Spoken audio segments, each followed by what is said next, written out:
ஒரு அறிவியல் ஆராய்ச்சியாளர் என்ன பண்ணிக்கிறாரு, ஒரு பூனை ஒரு மீன் தொட்டியில வச்சு அத நடுப்புற 2 ஒரு பூ ஒரு ஒரு ஒரு லைன் மாரி ஒண்ணு போட்டு, ஒரு தடுப்பு மாரி வச்சு, இந்தாண்ட தண்ணி ஊத்தி வச்சு, இந்தாண்ட பூனைய வச்சுட்டு, நாம இந்த தடுப்ப நம்ம எடுத்துட்டோம் அப்டின்னா, உள்ளாடி தண்ணி புகுந்து பூனை முங்கி சாவறதுக்கும் வாய்ப்பு இருக்குது. நம்ம அப்படியே விட்டுட்டோம்னா, பூனை சாவாம இருக்கிறதுக்கும் வாய்ப்பு இருக்குது. ஸோ 2ல எது வேணாலும் நடக்கலாம் அப்படின்னு சொல்லி ஒரு முடிவுக்கு வராரு. ஓகேங்களா? இது வந்து பார்த்தீங்கன்னா, இதே மாரி அவர் என்ன சொல்ல வராரு, இதுக்கு எப்படி நம்ம 2க்கும் வாய்ப்பு இருக்குதுன்னு சொல்றோமோ, அதே மாரி நாம எப்படி இந்த பூமியில இருக்கிறோமோ, நம்மளுடைய இன்னொரு ஆப்ஜெக்ட் வந்து பார்த்தீங்கன்னா, நம்மளுடைய இன்னொரு இப்ப இங்க ஒரு சபரி வீடியோ பேசிட்டு இருக்கிறாரா, இதே மாரி ஒரு சபரி வந்து வேற ஒரு கேலக்ஸில, வேற ஒரு பூமி அப்படிங்கிற வேற ஒரு கிரகத்துல அவன் வந்து அந்த வீடியோ பார்த்துட்டு இருப்பான். இப்ப நான் வீடியோ பேசிட்டு இருக்கிறேன். இன்னொருத்தர் வந்து வீடியோ பார்த்துட்டு இருப்பாங்க.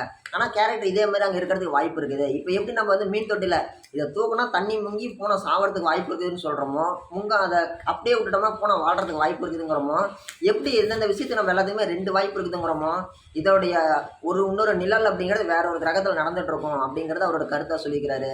இந்த கருத்து அப்படிங்கிற விஷயம் வந்து யாருக்குமே பெரும்பாலும் புரியல. அதனால வந்து யாரும் அத பெருசா எடுத்துக்கல.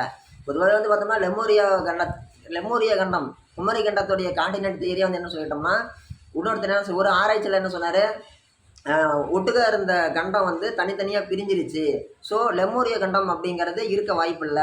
இங்க ஒட்டுக்கா இருக்கும்போது இருந்த விலங்குகள் தான் கண்டம் தனித்தனியா போன வாட்டி அங்கேயே இருந்திருக்கும். அதனால வந்து லெமூரிய கண்டம் அப்படிங்கிறது ஒரு கற்பனை தான் அப்படின்னு சொல்லி ஒரு ஆராய்ச்சியாளர் சொன்னாரு. இன்னொரு ஆராய்ச்சியாளர் என்ன சொல்றாரு, இல்ல ஒட்டுக்கா இருந்த நிலப்பரப்புல அந்த ஒரு பர்ட்டிகுலர் பகுதி மட்டும் தண்ணியில முழுகிருச்சு. அதுதான் குமரி கண்டம்னு சொல்றாங்க. அதே மாரி தான் வந்து பார்த்தீங்கன்னா, இவரும் அந்த எக்ஸ்பெரிமெண்ட் மூலியமா சொல்ல வராரு. இங்க இருக்கிற மாரியே நம்மளோட இன்னொரு ஆப்ஜெக்ட்லயும் நம்ம இருக்க முடியும் அப்படின்னு சொல்லியிருக்கிறாரு.